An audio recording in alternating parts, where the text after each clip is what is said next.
بسم الله الرحمن الرحیم. د پنجابي استعمار او د هغه د پالیسیو د وجې په خپل وطن کې د ناامنیو سره مخ، په خپله خاوره او وطن د واک اختیار او وسایلو څخه بې برخه زما مظلوم ملته ډېر په مینه او احترام درته سلام وایم. السلام علیکم ورحمت الله وبرکاته. ستړي مه شئ. ماته ګران او محترم ولسه، د وطن یو ډېر بد حالات ستاسو مخې ته دی. د وینو اوښکو، د ظلم او جبر، د استعماریت یو لویه څپه په دې خاوره او وطن روانه ده. البته یو شی باید موږ وپېژنو، په ملتونو او قامونو باندې بدې ورځې، بد وختونه دا په یوه ورځ نه وي راغلي، بلکې دا په وختونو د مودې راسې د دښمن له اړخه د دوی پر خلاف ناوړې دسیسې منصوبې، د هغو اعمال، بیا د هغو پر خلاف د قام او وطن د خلکو بېحسي یا په وخت باندې صحیح پرېکړې نه کول، نه ځوابول، هغه بیا په مستقبل کې، په راتلونکي کې د یوې ملت او قام دپاره د یو لویې بدبختۍ د ډېرو بدو او سختو وختونو سبب ګرځي. همدغسې که یو قام، یو ملت خپل ځان، خپله خاوره د داسې حالاتو نه وباسلې ده، هغه هم په یوه ورځ کې نه دي شوي، بلکې په یو موده کې صحیح فیصلې، پرېکړې او اعمال او یو سنسیټیو پاتې کېدل په دې هکله، قربانۍ او منظمتیا په دې هکله دغو راباسلي دي. بېحسي یا د غلط منزل او غلطې لارې انتخاب، په دې کې که قامونه بیا ډېرې قربانۍ هم وکړي، خو نتیجه نشي ورکولی هغه، ځکه چې غلطه لار یا غلط منزل ټاکل کله هم بیا ملتونو ته ورځ نه ورته جوړوي. په داسې وختونو او حالاتو کې زموږ او ستاسو فریضه څه دی، کردار څه دی چې موږ په شخصي توګه او بیا په اجتماعي توګه ادا کړو. زموږ د ملت د خپلې ښې ورځې، یعنې د خپلواکۍ تر سفر پره، تر منزل پره کوم مزل دی، هغه په خپلې طریقه د دغې وطن، د دغې ملت د ولسونو په خیر باندې وي او صحیح وشي. ډېرو محترمو او ګرانو وطنوالو، یو خاکه ستاسو مخې ته کېدم، بیا د وطن حالات درته کېدم، بیا د ګاونډي قامونو حال چې کوم محکوم قامونه دي، او بیا زموږ او ستاسو په فکر او عمل کې څه ممکنات دي چې موږ یې کولی شو یا کېدی شي. په دې باندې یو څو خبرې کومه. ماته محترم او ګران ولسه، چې یو قام، یو ملت په دې جدید دنیا کې نه عدالت ولري چې دوی ته انصاف ورکړي، نه سیکیورټي ولري چې د دوی ژغورنه او تحفظ وکړي، نه پارلمان ولري چې د دوی په هکله د دوی د خیر او ښه ژوند پرېکړې وکړي، نه میډیا ولري چې د دوی د غمونو، دردونو خبره عامه کړي او خلک ورته متوجه کړي د حل دپاره، نه امبیسي ولري، یعنې په قامونو باندې چې بدې ورځې راشي بیا نوره نړۍ هم ورسره مدد کوي. خو که یو قام درسره امبیسي و هم نه لري، په بل ملک هېڅ سفارتکاري په بل وطن کې و هم نه لري، او یو قام چې په مکمله توګه هېڅ په خپله خاوره اختیار ونه لري، نو تاسو څه توقع لرئ چې دغې قام حال بد شي؟ هو بیا که برعکس د په خاوره باندې دا چې ما کوم فکر یاد کړل، عدالت، پارلمان، میډیا، سیکیورټي یا نور، دا د ده ضد خلکو، د ده ضد استعمار چې کوم دی، د ده پر خلاف چې کوم دی، دا ټول شیان د هغه وي، هغه جوړ کړي وي او هغه په خپل لاس کې اخیستي وي، بیا به یې څه داسې کوم حال به شي. او بیا چې کوم دا شیان جوړ شوي وي، هغه استعمار په داسې یو شکل ورته پېښ کړي وي چې دوی یې په دې خطا کړي وي چې که دا چیرې ستاسو دي او د مسلې حل مو هم هلته دی بیا به یې څه حل وي. یعنې مثال درکوم، موجوده تاسو کوم یو داسې عدالت کېدلی شي چې هغه پښتنو ته په یو پیښه باندې هم انصاف ورکړي. څومره ظلمونه وشول، څومره جبر وشو، څومره زیات، هغه نور خو پرېږده، د ای پی ایس د شهیدانو منځې خوندې هم تاسو د دغو عدالتونو مخکې څومره ډېرې ولیدلې چې اوښکې تویوي، ژړا کوي، فریاد کوي، خو هېڅ یې اورېدل نه کېږي، بلکې الټا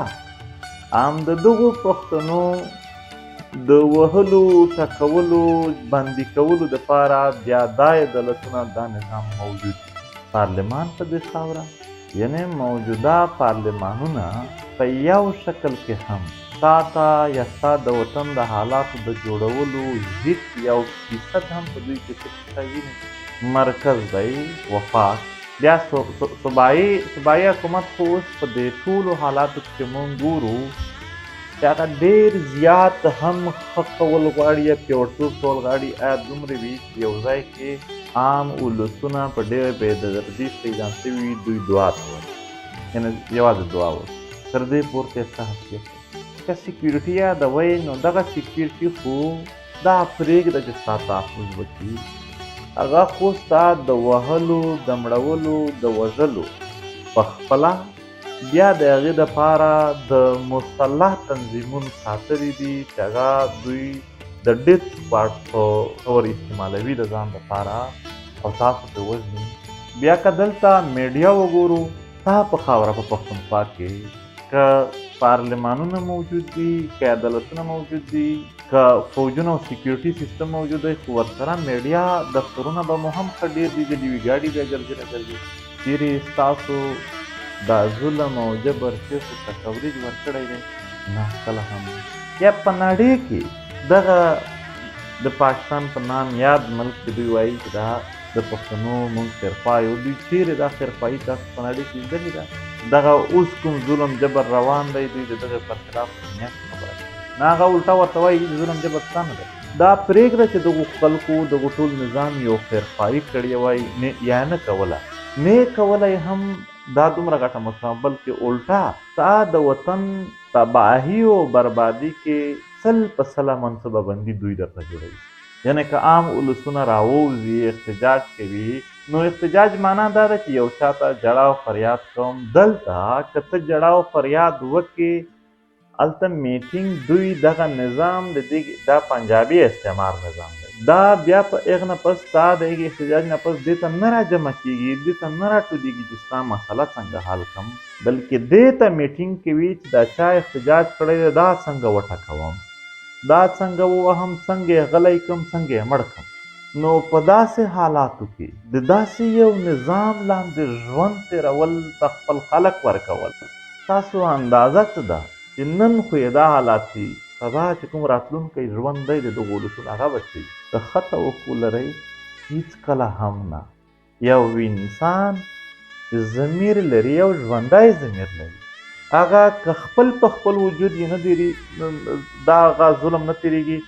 د بل انسان د بل ورور چلو کې پښتون نه شمېري، انسان ښه شمېري، د هغې په وجود دا دردونه او تکلیفونه چې ویني،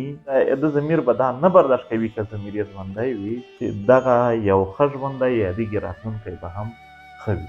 بلکې په دې ټولو نومونو باندې د عدالت، د پارلمان، د ریاست خطا، د ملک، د سیکیورټي فورسز، د میډیا په دې نامه باندې دوی یو چا دوکه ساتلي وي چې ګویا همدغه عدالت که څه مسله دې وي خو عدالت ته لاړ شه، معنا انصاف والته ملوي. که څه کیسه کول غواړې او حل یې غواړې نو پارلمان ته لاړ شه. که ستا څه ګیله وي نو باید په میډیا باندې خبره وشي، یا خو درته وایي چې که ستا ته څه سیکیورټي مسله وي خو دغه د ملک سیکیورټي فورسز دي موجود دي، دا به یې سمه کړي. په دې هیله باندې دوی ساتل شوي وي، حالانکې په اصل کې داسې هیڅ شی د دوی دپاره د دوی د تحفظ د دوی د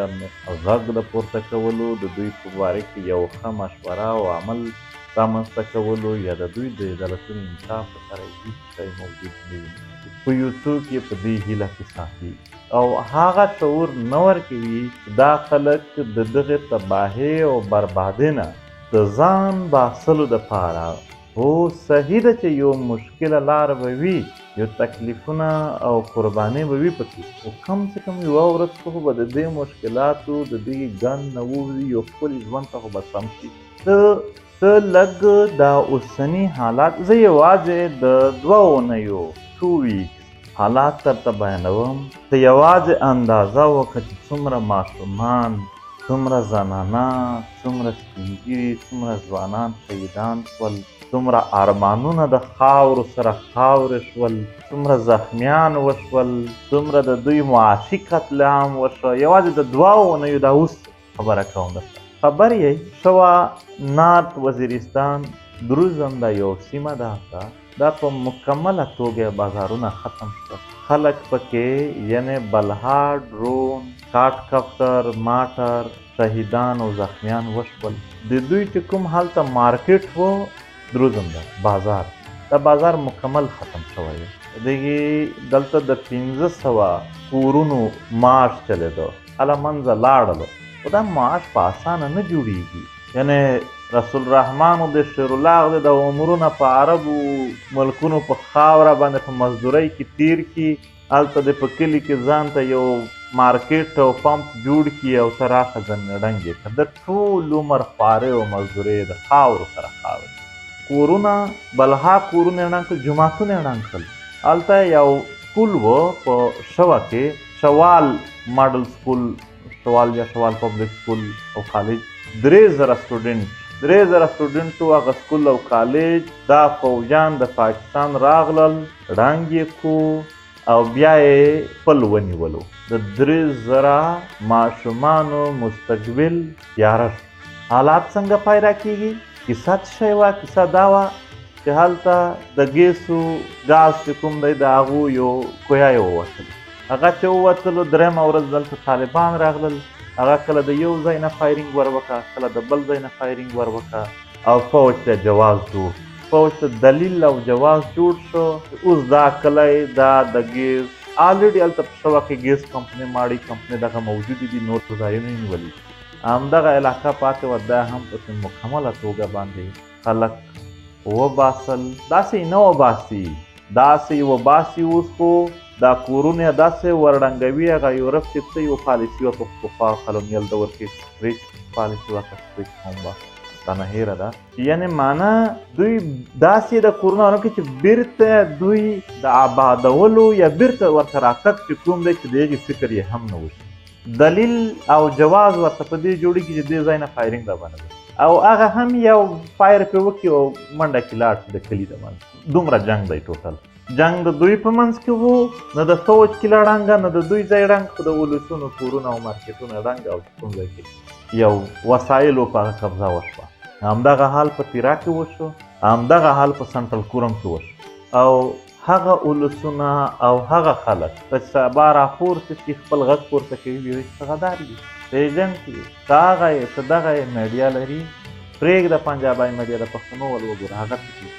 هم د دغو مظلومو خلکو اوس یې دانشوران ساتلي دي پتن خو چې دي د دانشوران درته ښې بني چې د پلانکی څوک و پلانکی څوک و سړیه پلانکی ستا د کرنل امام صاحب لکه څنګه چې ته نن د یو کرنل ایجنټ کې و دا خبرې کوې په هغه وخت کې هغه هم